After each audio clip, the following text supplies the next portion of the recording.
BJP के रुकन assembly Raja Singh ने बोधन हलके में खिताब करते हुए कहा कि केसीआर को अवाम ने 2 मरतबा वज़ीर आला के ओहदे पर फायज किया।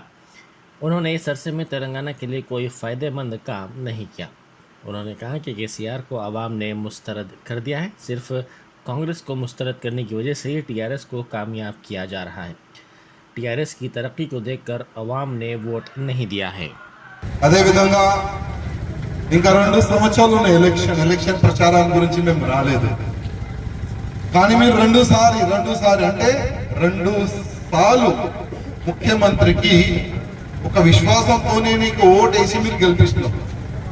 2 సార్లు ఆయన ముఖ్యమంత్రి అయ్యింది. 2 సార్లు ముఖ్యమంత్రి అయిన తర్వాత మీ గ్రామంకి కానీ మీ నియోజకవర్గంకి కానీ తెలంగాణకి కానీ ఏం లాభం వచ్చింది ఒకసారి మీరు ఆలోచన చేయాలి. ఇవాళ ముఖ్యమంత్రి గారు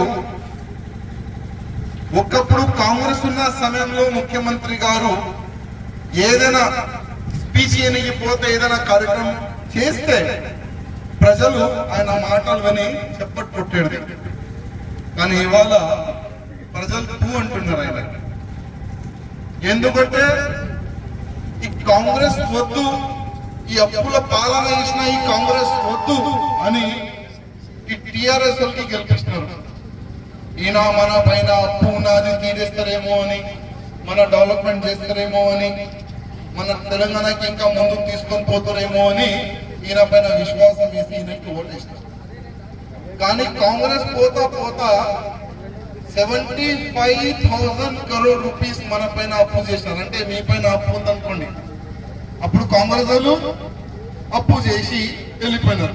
పబ్లిక్ ఏంటంటే ఈ అప్పులు చేస్తున్నారు వెళ్ళిపోండి వాళ్ళకి ఓడిపిస్తున్నారు. ఈయన మంచి చేస్తారని నేను గెలిపించిన తర్వాత ఇవాళ 5,50,000 కోట్ల రూపాయలు అప్పు చేసిండు ఈయన. అంటే తెలంగాణకి మంచిగా అయిందా? ఇవాళ చిన్న ఎవరైనా పుడతారు కదా బిడ్డలు కానీ ఎవరైనా, ఆయన పైన కూడా అప్పు ఉంది. ఇవాళ అంత అప్పుల పాలన చేసిండు మన తెలంగాణకి. అందుకోసం ఎలక్షన్ అయితే ఇంకా 2 సంవత్సరాలు ఉంది. కానీ భారతీయ జనతా పార్టీకి అవకాశం ఇవ్వండి. మనకు 2 డబుల్ ఇంజన్ గవర్నమెంట్ మన తెలంగాణకు వస్తుంది. ఈ ఒక్క engine fail engine, KCR engine fail అయిపోయింది. ఈయనతో చేత కాదు. ఈయన ఇంకా ఉంటే ఇవాళ 5 లక్షల పైన అప్పు ఉంది. వచ్చే సమయంలో 10 లక్షలు అప్పు చేస్తారు. ఇంకా అప్పు చేసి ఈ ఫ్యామిలీ మొత్తం ఏదైనా ఒక విదేశంలో వెళ్ళిపోతారు కదా. కానీ అప్పుల పాలయ్యేది మనమే, తెలంగాణ ప్రజలే. ఇవాళ కొత్త పెన్షన్ వస్తలేదు, పాత పెన్షన్ సరిగ్గా డబ్బులు వస్తలేదు, రైతు బంధు వస్తలేదు. ఇవాళ మేము ఒక ఊరు అటెండ్ చేసి వస్తే అక్కడ మహిళలందరూ మాకు పట్టుకున్నారు, అయ్యా ఇవాళ చూడు మా పొలం చూడు. ఒక్కప్పుడు ఇక్కడ మొత్తం చెరుకు పొలం ఉండేది. కానీ ఈ బట్టేబాజు ముఖ్యమంత్రి 100 రోజు నేను కూర్చొని కుర్చీ వేసుకొని షుగర్ ఫ్యాక్టరీ ముందు కూర్చొని నిజాం షుగర్ ఫ్యాక్టరీ ఓపెన్ చేస్తా అని మాట ఇచ్చి మర్చిపోండి అయ్యా. ఇప్పుడు మీ పైన ఒక విశ్వాసం ఉంది.